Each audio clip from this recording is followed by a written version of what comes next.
Katagal dapat itago ang lahat ng ito, kahit pagod na ang puso ko sa iyo, dahil ang sakit nung iniwan mo ako.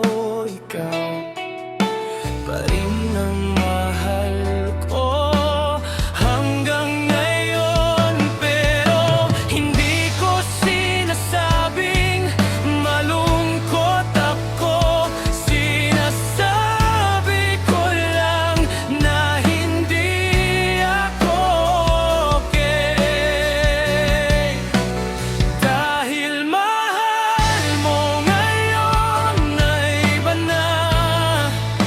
Hindi mo lang alam na ito ang pinakamasakit na nadarama ko. Ako'y nasasaktan nung iniwan mo ko.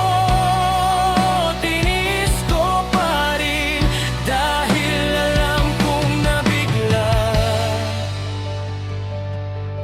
ka lang mahal.